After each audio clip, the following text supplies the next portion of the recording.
Hello students, स्वागत है आप सभी का एक और नई वीडियो में। आज की इस वीडियो में हम सॉल्व करने वाले हैं 8th क्लास की साइंस की असेसमेंट वर्कशीट नंबर 9, जिसकी डेट है 15 दिसंबर 2021। जैसे कि आप सभी को पता है कि जो असेसमेंट वर्कशीट्स होती हैं वो आपकी प्रैक्टिस के लिए होती हैं, तो आप पहले एक बार वर्कशीट को खुद से ट्राई करना, उसके बाद जो डाउट्स होंगे उन डाउट्स को क्लियर करने के लिए आप ये वीडियो देख सकते हैं। ये जो वर्कशीट है उसके अंदर 10 क्वेश्चन पूछे गए हैं और सारे के सारे MCQ हैं।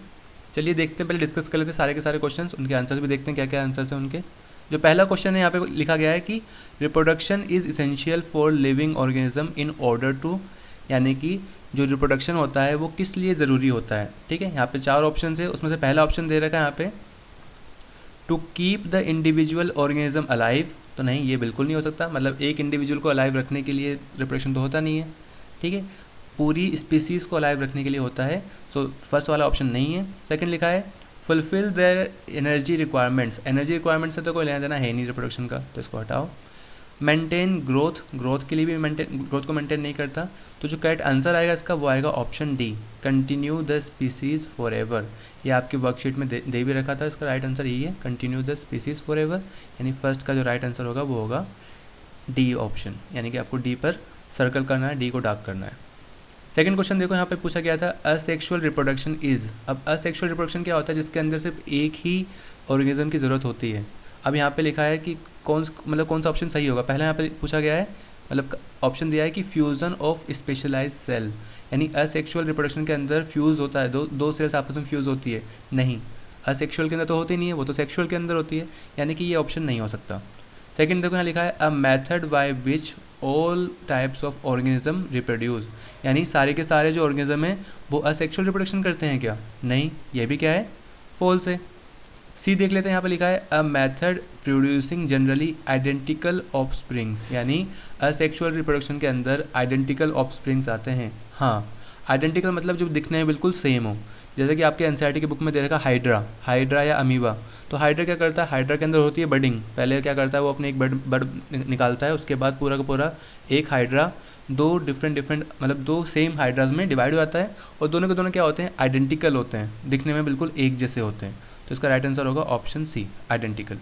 ठीक है, सिर्फ और सिर्फ आपको देखो असेसमेंट वर्कशीट या फिर सिर्फ स्कूल की वर्कशीट नहीं करनी, आपको एनसीईआरटी पर भी ध्यान देना है। एनसीईआरटी के सारे टॉपिक्स अच्छे से क्लियर कर लेना, क्योंकि एग्ज़ाम्स, अगर तुम्हारे एग्ज़ाम्स नहीं भी हो रहे कोई बात नहीं, पर जनरली आप जब 9th क्लास में जाओगे तो आपको वो चीज़ें हेल्प करने वाली हैं।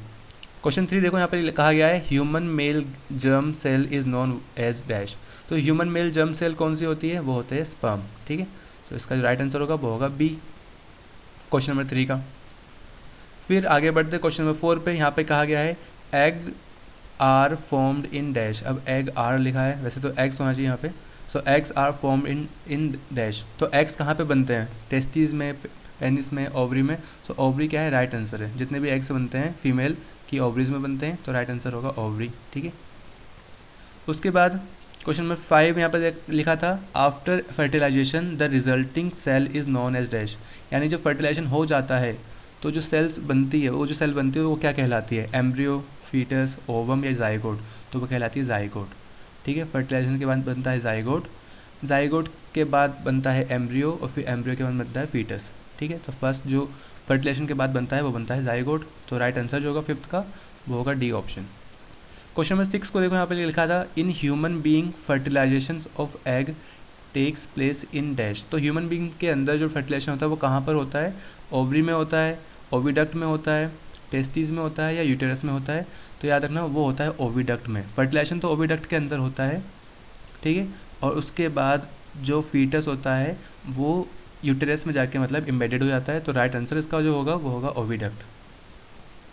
7th क्वेश्चन यहाँ पर पूछा गया था in human being after fertilization the structure which gets embedded in the wall of uterus. देखो वॉल ऑफ यूटेरस में कौन सा स्ट्रक्चर मतलब एम्बेडेड हो जाता है, तो वो हो जाता है क्या, एम्ब्रियो। ठीक है, बी ऑप्शन।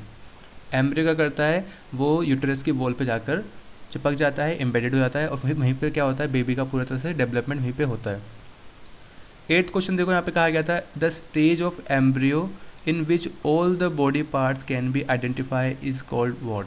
ठीक है, सो वो स्टेज जहाँ पर बेबी पार्ट के साथ मतलब जो बेबी होता है उसके सारे बॉडी पार्ट्स अच्छे से हम आइडेंटिफाई कर सकते हैं, वो कहलाती है फीटस। ठीक है, वो स्टेज होती है फीटस, यानी कि ऑप्शन बी। क्वेश्चन नंबर 9 यहाँ पे कहा गया था which of the following statements about reproduction in human is correct. कौन सी स्टेटमेंट बिल्कुल करेक्ट है? तो पहले यहाँ पर लिखा है फर्टिलाइजेशन टेक्स प्लेस एक्सटर्नली। तो ये पहला ऑप्शन तो बिल्कुल नहीं हो सकता, क्योंकि यहाँ पर तो क्या लिखा हुआ है, ये जो एक्सटर्नली होता है फर्टिलाइजेशन, तो ऐसा होता नहीं है, तो रॉन्ग है। सेकंड लिखा है fertilization takes place in the testis, ये भी फॉल्स है, टेस्टिस के अंदर तो फर्टिलाइजेशन होता नहीं है। During fertilization egg moves towards the sperm, नहीं, एग स्पर्म की तरफ नहीं जाते, स्पर्म एग की तरफ मूव करते हैं, तो ये भी फॉल्स है। करेक्ट ऑप्शन जो होगा वो होगा ऑप्शन डी। यहाँ पे लिखा है fertilization takes place inside the human female, ठीक है, तो ये वाला ऑप्शन बिल्कुल करेक्ट होगा, ऑप्शन डी, ठीक है, क्वेश्चन नंबर 9 का। और जो लास्ट क्वेश्चन है 10th क्वेश्चन, यहाँ पे पूछा गया था in human the correct sequence of reproduction is. तो जो ह्यूमन के अंदर जो करेक्ट सीक्वेंस होता है वो क्या होता है? सबसे पहले होते हैं गैमेट्स फॉर्मेशन। गैमेट्स फॉर्मेशन मतलब स्पर्म और ओवा का बनना, वो होता है गैमेट फॉर्मेशन। उसके बाद वो दोनों मिलते हैं तो उसको बोलते हैं हम फर्टिलाइजेशन, और फर्टिलाइजेशन के बाद बनता है जाइगोट, और जाइगोट के बाद बनता है एम्ब्रियो, ठीक है, एम्ब्रियो के बाद फीटस बनता है। तो ये जो पहला ऑप्शन है वही क्या है, करेक्ट सीक्वेंस है रिप्रोडक्शन का ह्यूमन के अंदर। तो 10th का जो राइट आंसर था वो था ऑप्शन ए, ठीक है। इस तरह से आपकी जो असेसमेंट वर्कशीट है, ये साइंस की असेसमेंट वर्कशीट नंबर 9 वो हमने कंप्लीट कर ली। आई होप आपके सारे डाउट्स क्लियर हो चुके होंगे। फिर भी कोई डाउट रह जाता है तो आप कमेंट करके पूछ सकते हैं। और अगर वीडियो पसंद आए तो वीडियो को लाइक करना और ज़्यादा से ज़्यादा शेयर करना, और ऐसे ही सारी वर्कशीट के सॉल्यूशन टाइम से पाने के लिए चैनल को सब्सक्राइब भी कर लेना। मिलते हैं अगली वीडियो में, तब तक के लिए stay safe and keep learning.